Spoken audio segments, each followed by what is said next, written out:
Hola, bienvenidos a su clase de español noveno grado. Estamos en la semana número 4 de nuestro paquete 2 en este segundo parcial. Y es que el tiempo pues va transcurriendo muy rápido y pronto estaremos llegando a nuestro esperado receso navideño. Bueno, hemos tenido una semana número 3 un poco calmada. Tuvimos actividad más que todo un día y 2 de reposición de la semana anterior. Pero esta semana 4 viene cargada de mucho contenido por aprender y tareas que realizar. Así que espero tengamos la mejor actitud frente a esta semana muy ocupada que vamos a tener. Les mencionaba que el feriado, o no feriado, el receso navideño está próximo, y es que estamos solo después de esta semana, a 2 nada más, a un paquete de irnos a nuestro descanso. Creo que las clases van a estar finalizando entre el 17, 16 o 18 en algunos de diciembre, y vamos a estar retornando hasta el 11 de enero. Son unas merecidas vacaciones o receso que todos necesitamos, tanto ustedes como nosotros. Pero gracias a Dios por la oportunidad que nos da de poder avanzar intelectualmente, formarnos, educarnos a través de este medio. Les envío un cariñoso saludo y sin más vamos a dar comienzo a el tema central de esta semana, que es el verbo. Y es que nosotros tenemos ya un concepto definido desde temprana edad sobre el verbo. ¿Qué significa el verbo? Pues sabemos que se refiere a acción, a todo lo que se mueve, lo que nos manda a hacer o ejecutar algo. Eso es verbo, acción. Pero ya en el nivel en que nosotros estamos, de noveno grado, manejamos un concepto un poco más profundo. Y en el libro de texto, la página 94, nos dice que el verbo es la palabra variable de la oración que informa de lo que piensa, hace o sucede a quién, al sujeto. Esta es la definición de verbo en nuestro nivel en que ya estamos. Desde el punto de vista sintáctico, se define como la parte de la oración que desempeña la función de núcleo del predicado. El verbo va a ser el núcleo, la parte central del predicado.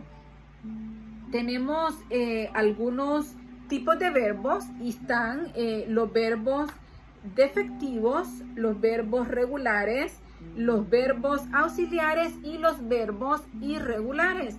Pero ¿a qué nos referimos cuando nosotros decimos verbos defectivos?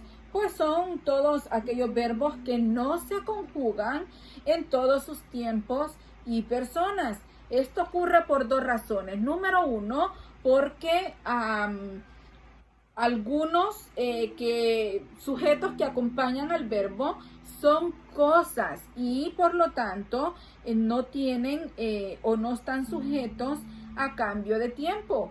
Y lo segundo que puede ocurrir también es que estos verbos nombran a fenómenos naturales, y por eso también no llevan entonces un sujeto. Está, por ejemplo, llover, nevar, atardecer. El ejemplo que nos da el libro es: ya el verbo atardeció en la playa. Eso sería un ejemplo de verbo defectivo.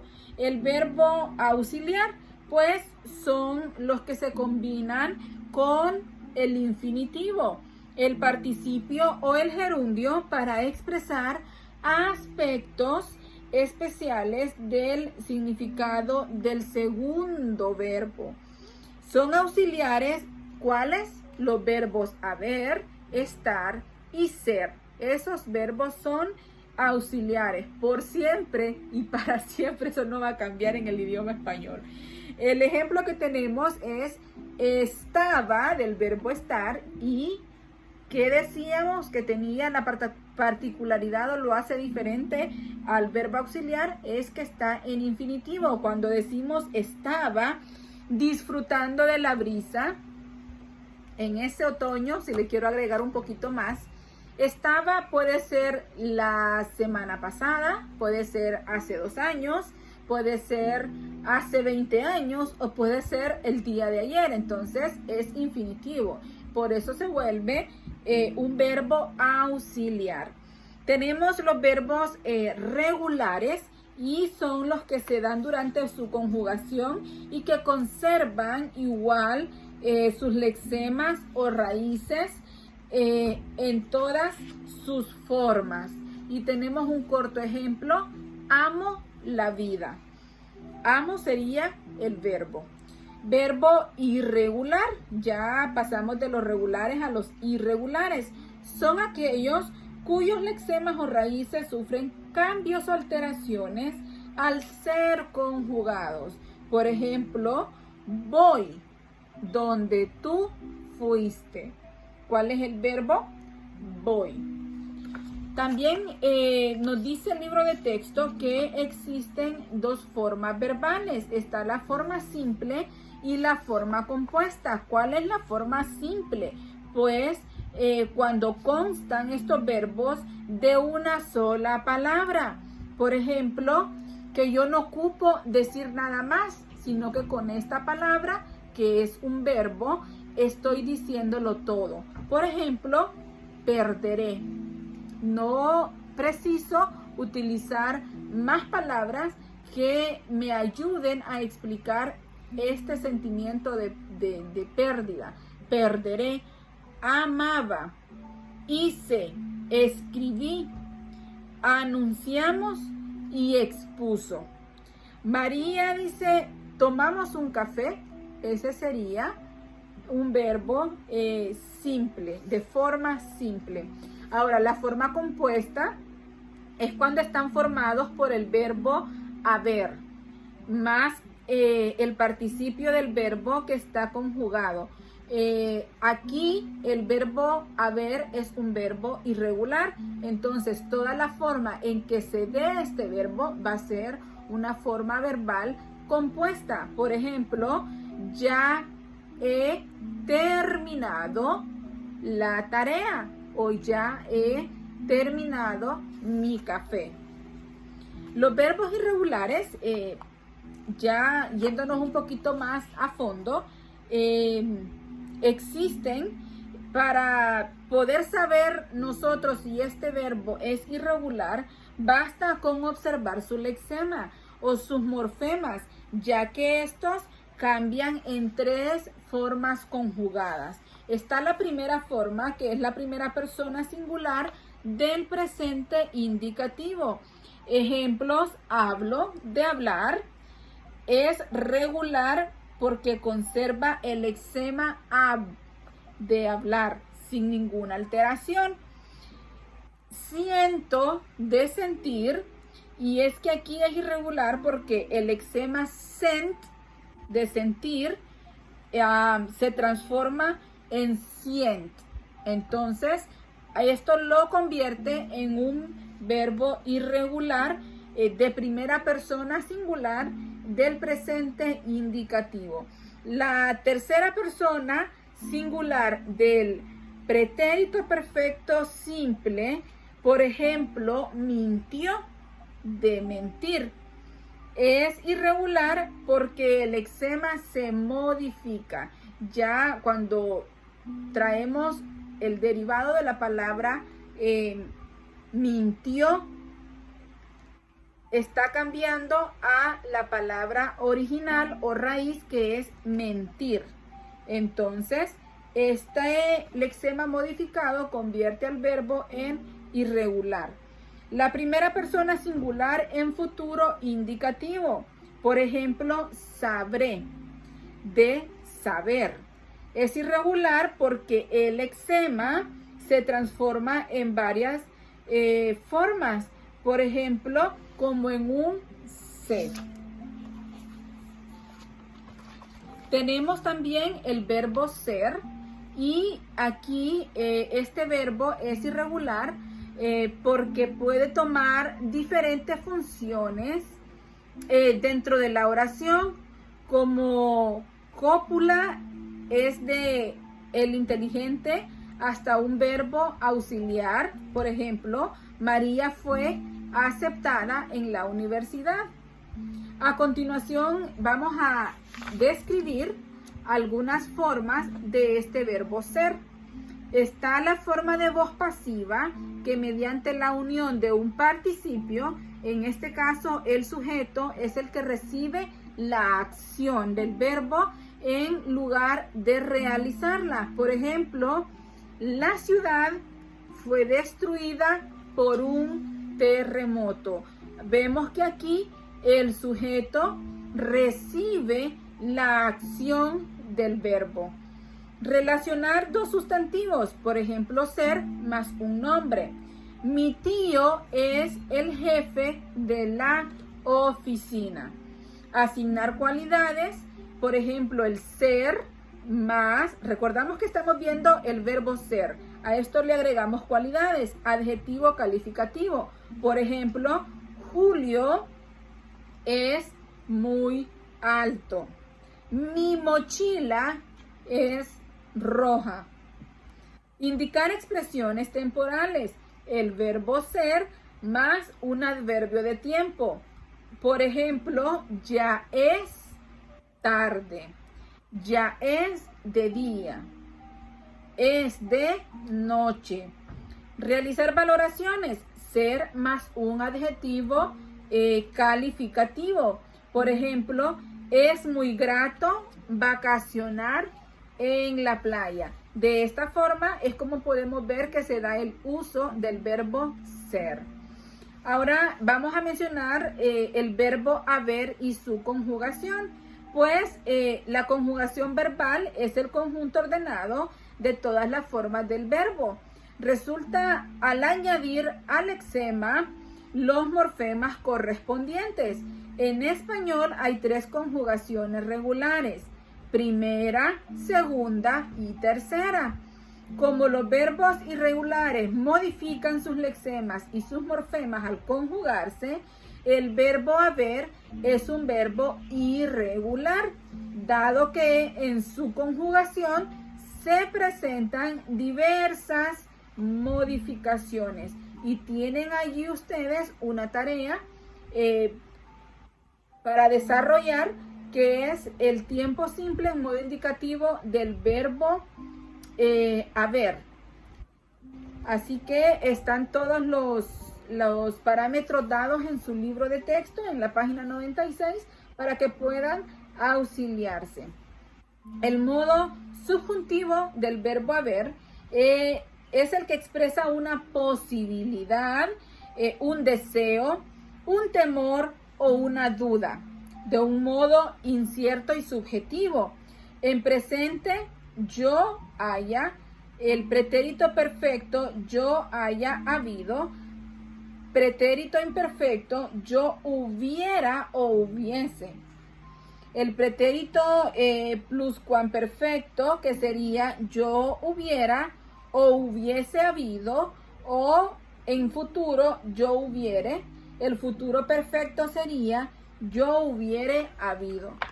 Nosotros al momento de hablar, como nuestro idioma o lengua materna es el español, todas estas reglas ya las aplicamos por defecto, por así decirlo, o de manera automática al hablar. Así que cuando ustedes vayan a entablar una conversación, pues no se van a poner a pensar en el pretérito imperfecto o en la conjugación verbal, porque automáticamente ustedes ya hacen la conjugación de sus verbos. Así que por favor no se asusten. Las formas no personales del verbo.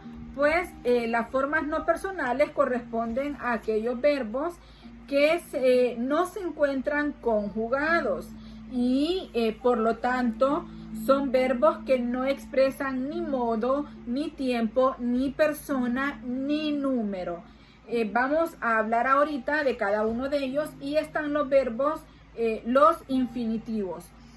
Estos corresponden a una acción abierta y se identifican por los morfemas ar en primera conjugación, en segunda conjugación o ir en tercera conjugación. Los ejemplos que tenemos: cantar, comer, venir, vivir, etcétera. Para nosotros utilizar estos verbos, número 1, hacemos mención del verbo principal en caso de que realice una función metalingüística del lenguaje, ya que se utiliza la lengua para hablar del mismo idioma. Por ejemplo, comprar es un verbo no conjugado. Realizar la función de un sustantivo dentro de una oración. Por ejemplo, está prohibido encender fuego. Tomar mucha soda es dañino para la salud. Si nosotros observamos, cuando está en presente es perfecto. Los participios, estas son formas verbales que expresan una acción concluida, o sea que ya se realizó, que ya se hizo. Se forman añadiendo al lexema las terminaciones ado o ido. Por ejemplo, cansado significa que ya concluyó su trabajo, por eso está cansado. Comido, ya finalizó o ya terminó su comida, comido. Cuando los participios están de manera concluida, entonces el lexema que se agrega o la terminación es ado o ido. Creo que en eso estamos completamente claros. Tenemos también los gerundios. Son verbos que expresan una acción durativa que muestra que la acción se encuentra en el desarrollo. Por ejemplo, voy corriendo, estoy estudiando, estoy comiendo. Cuando estamos, la duración de la acción, eso es el gerundio, cuando está en ejecución. Se forman al agregar a la raíz las terminaciones ando o yendo, y así lo convertimos en gerundio, cantando, lloviendo. Dentro de la oración son adverbios que funcionan como complementos circunstanciales de modo. Por ejemplo, los trae llorando. La rama quedó colgando. Y finalmente vamos a ver la perífrasis verbal. La palabra perífrasis se refiere a una circunlocución, es decir, hablar dando un rodeo. Sucede cuando se utilizan más palabras para algo que podría haberse dicho con muchas menos. Así que una perífrasis es la combinación de dos formas verbales que funcionan como un solo verbo. Su construcción puede seguir las siguientes estructuras, y ahí tenemos un cuadrito donde nos da el verbo auxiliar, la preposición o conjunción y el verbo principal. La idea de circunlocución se nota cuando se utiliza vamos a llegar en lugar solo de llegaremos. Ustedes pueden observar que ahondamos en dos palabras cuando bien pudiésemos utilizar solamente una para dar el mismo significado. Eso es la perífrasis verbal. Él ha estado jugando. Esta factura debió haberse sido reclamada por usted, cuando podría haber dicho reclamó la factura o reclame la factura. Cuando se utilizan perífrasis, uno de los verbos siempre está conjugado para que pueda establecerse la concordancia con el sujeto en la oración. Y la perífrasis tiene sus tipos. Está la perífrasis referida a la acción verbal. ¿Cuándo es esto? Cuando las acciones son incoativas, perfectivas, iterativas y durativas. También está la perífrasis referida a la actitud del hablante, y también hay otras perífrasis que no están clasificadas en la actitud del hablante ni en la acción verbal, y por eso son denominadas otras. O sea que todas las que no estén dentro de estas primeras dos categorías, ustedes las pueden ubicar en otras perífrasis. Hablemos un poquito de la perífrasis a la acción verbal. Pues las incoativas indican el principio de una acción. Por ejemplo, está por llover. Está indicando que en su momento va a comenzar a llover. Las perfectivas, estas indican la terminación de una acción cuando ya ha concluido. Por ejemplo, siguiendo el ejemplo anterior, ha dejado de llover. Y está la iterativa. Estas iterativas indican la repetición de la acción. Si nosotros seguimos con el ejemplo de la lluvia, volverá a llover. Las durativas indican el transcurso de la acción, o sea, en tiempo presente. Está lloviendo. De esa forma se da la perífrasis referida a la acción verbal, es decir, al verbo en lo que está ocurriendo o terminado o repetido. La referida a la actitud del hablante. Esta solo tiene dos clasificaciones. Esta perífrasis puede ser por obligación o por posibilidad. Por obligación indica un deber o un compromiso.